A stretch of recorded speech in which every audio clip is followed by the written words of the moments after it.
Díganme si no les sucede lo mismo que a mí. Cuando escuchamos la palabra Edad Media, uno imagina fanatismo y dominación religiosa, ignorancia y superstición, que convengamos es casi lo mismo. Además, cuando uno escucha sobre aquella época, suele imaginar hambrunas, pestes, cadáveres en las calles, gente en descomposición y hasta en ocasiones, les juro que imagino que por aquel tiempo las calles y los oscuros rincones europeos eran merodeados por monstruos y cosas raras. Pero aclaro, esto es solo mi imaginación. Sin embargo, supongo que no por nada aquella época fue rebautizada como la Edad del Oscurantismo. Pero, aunque algunas de esas cosas terribles que mencioné antes realmente sucedieron, no la de los monstruos supongo, aún así saben que no fue tan oscura la Edad Media como el cine o la literatura nos quisieron imponer. Veamos la otra cara de la moneda. ¿Cómo fue realmente la Edad Media? Para ello, hagamos un poco de historia.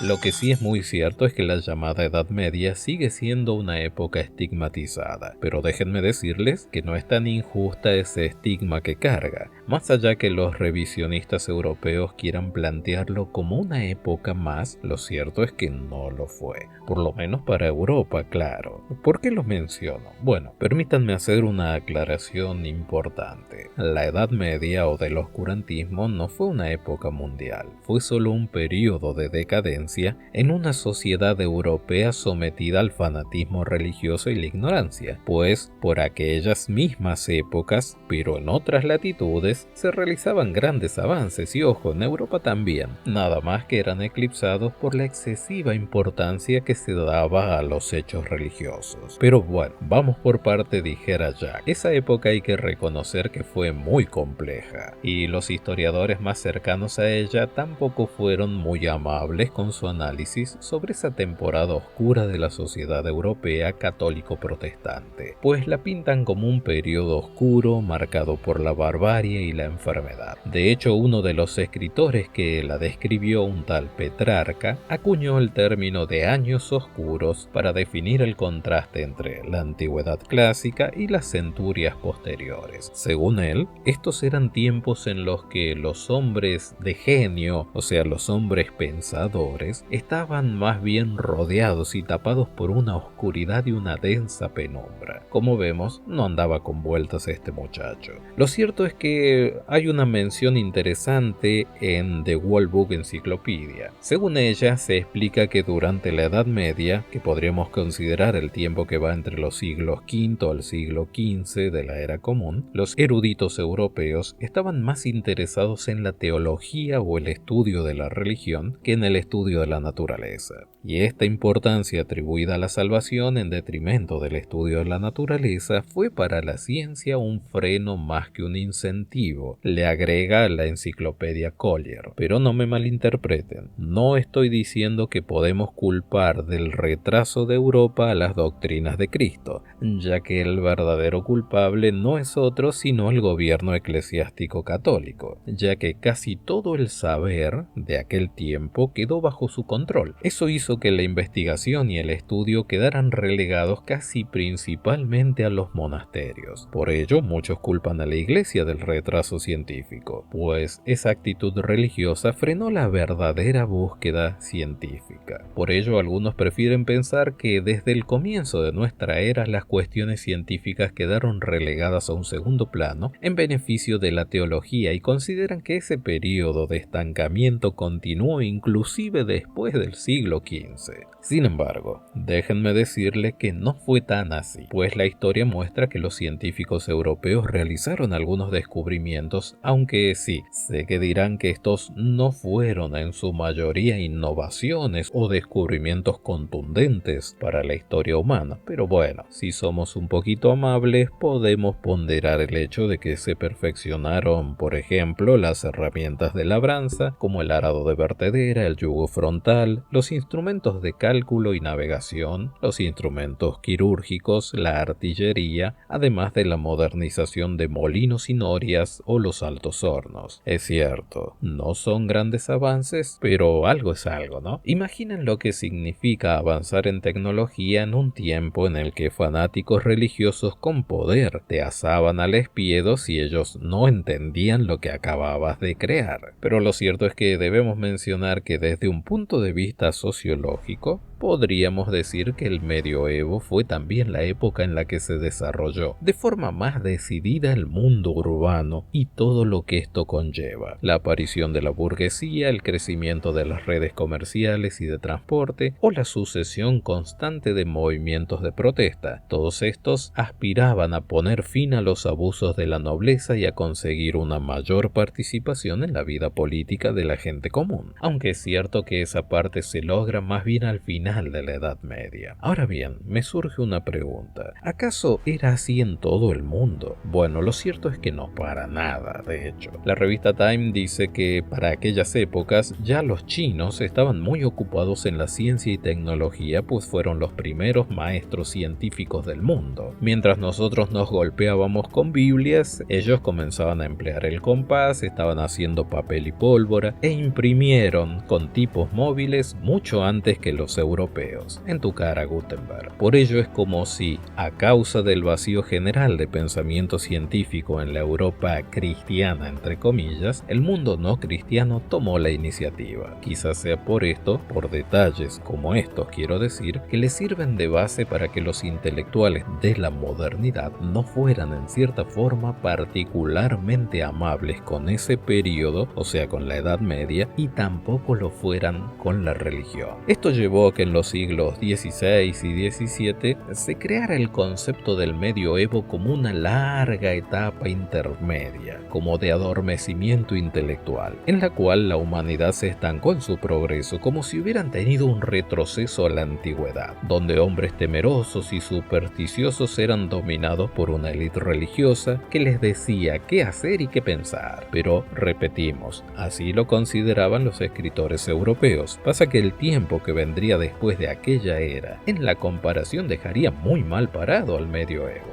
Por ejemplo, Voltaire, a quien personalmente considero un gran escritor, por cierto, sin embargo, también creo que es un tipo más quejumbroso que mi suegra, pobrecito. Pero bueno, el punto es que nuestro amigo francés también se anota en todas las críticas a aquel tiempo, y como buen odiador del catolicismo, obviamente no iba a dejar pasar este tema. Hablando sobre la Edad Media, Voltaire afirmaba en su ensayo sobre las costumbres y el espíritu de las naciones que en los tiempos que siguieron a la muerte de Carlomagno, Europa estaba sumida en un caos en el que apenas podía sobresalir el más fuerte, y en el que faltaban los dos elementos centrales del pensamiento ilustrado, razón y coraje. Hay quienes creen que Don Voltaire exagera en estas expresiones, pero lo cierto es que en realidad, ¿saben qué? Tengo que decirles que tenía bastante razón. Pero perdonen, noto que me estoy yendo un poco del tema. La idea era desarrollar si todo el mundo estaba sumido en la ignorancia y el fanatismo religioso como lo estaban los europeos. Bueno, en realidad, más allá de lo que diga Don Quejas Voltaire, la verdad es que ya para el siglo IX los científicos árabes se estaban convirtiendo con rapidez en la vanguardia de la ciencia de su tiempo, especialmente en los años que van entre los siglos X y XI. Casualmente, mientras la cristiandad estaba estancada, ellos sí tuvieron su edad de oro, lo cual queda demostrado por el hecho de que hicieron valiosas aportaciones en medicina, química, botánica, física, astronomía y notablemente en matemáticas, tanto la odiada por muchos trigonometría moderna, como también el álgebra y la geometría. Todos estos avances, hay que decirlo, eran en gran medida creación del mundo árabe, pero si quiero ser estrictamente específico, lo cierto es es que aunque una parte considerable de este conocimiento científico era originalmente árabe, otros aspectos del mismo se basaban en el amplio legado de la filosofía griega. Y por extraño que parezcan, miren lo que les contaré. Todo este conocimiento llegó a los científicos islámicos de la mano de la religión. Y sé que te estarás preguntando, ¿cómo es que la religión promovió las ciencias en el mundo árabe y las estancó en el mundo europeo? Sencillamente porque era otra clase de cristianismo. Sí, tal cual te lo estoy diciendo. Te cuento. A principios de nuestra era la cristiandad llegó hasta Persia y después Arabia e India. En el siglo V, un tal Nestorio, patriarca de Constantinopla, tuvo un par de dimes y diretes con otros líderes de la Iglesia ortodoxa, lo cual llevó a la división de lo que se conocía como la Iglesia de Oriente, y el resultado de estas tiranteses, como era de esperarse, llevó a la formación de un movimiento sectario conocido como nestorianismo. O sea, los seguidores de este tal Nestorio se separaron de la Iglesia ortodoxa. Bueno, esto es algo que ya he mencionado, así como muy al pasar en otros videos. Bien, por esa razón no voy a detallarlo ahora, pero vamos al punto. Cuando el Islam irrumpió en el siglo VII en el escenario mundial y empezó su campaña expansionista, los nestorianos se mezclaron con ellos y no perdieron el tiempo en pasar sus conocimientos a los conquistadores árabes. Según la Enciclopedia de la Religión,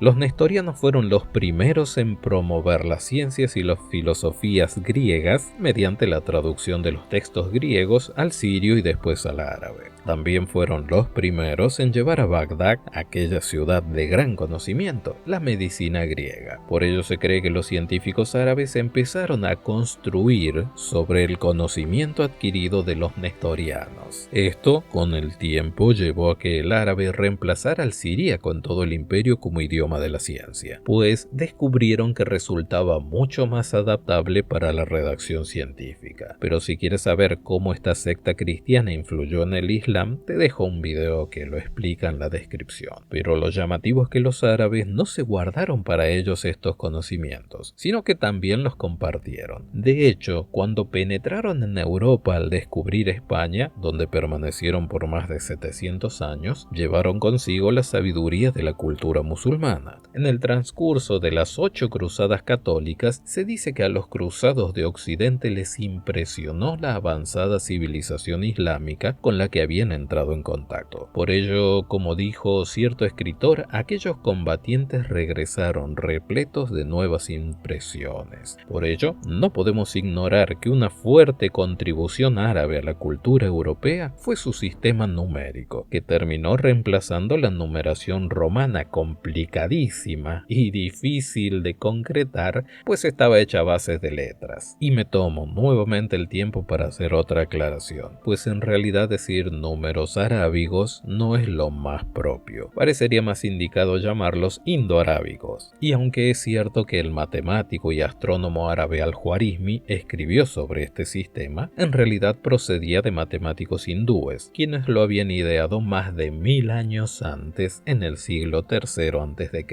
Pero si desean saber más de Al-Juarizmi, el creador del álgebra, les dejo también otro video más en la sugerencia. El punto es que este sistema, el creado por Al-Juarizmi, apenas se conocía en Europa antes de que el distinguido matemático Leonardo Fibonacci lo introdujera en 1202. En el año 1202 en su obra Libera Bacci. Lo cierto es que al principio los europeos tardaron mucho en reaccionar, pero hacia finales de la Edad Media ya habían aceptado el nuevo sistema numérico, cuya sencillez estimuló el progreso científico. Pero retomando las quejas del viejo Voltaire antes mencionado, quizás el filósofo francés, cuando criticó a la Europa medieval, se olvidó que la Edad Media fue una época de expansión notable, quizás porque no es precisamente muy científico, sino un poco más de barbarie, pero en fin, entre esos hechos de expansión podemos mencionar que entre los siglos X y XIII se invadieron otros continentes y se fundaron infinidad de aldeas y nuevos núcleos de población. La explotación de nuevas materias primas extraídas de las colonias insulares peninsulares hizo que en Europa se variara la dieta considerablemente. Sumado también a esto los avances técnicos en agricultura y en ganadería, todo ello llegó a facilitar el crecimiento demográfico y una mayor longevidad en los europeos. También podríamos mencionar como positivo de la Edad Media el desarrollo de la cultura diplomática y de la negociación. Fue la época de los primeros grandes viajes, del desarrollo de la industria del libro, de la consolidación de muchos de los idiomas que usamos aún hoy en día y también el surgimiento de las universidades, por citar solo algunos aspectos luminosos de aquella época de oscuridad.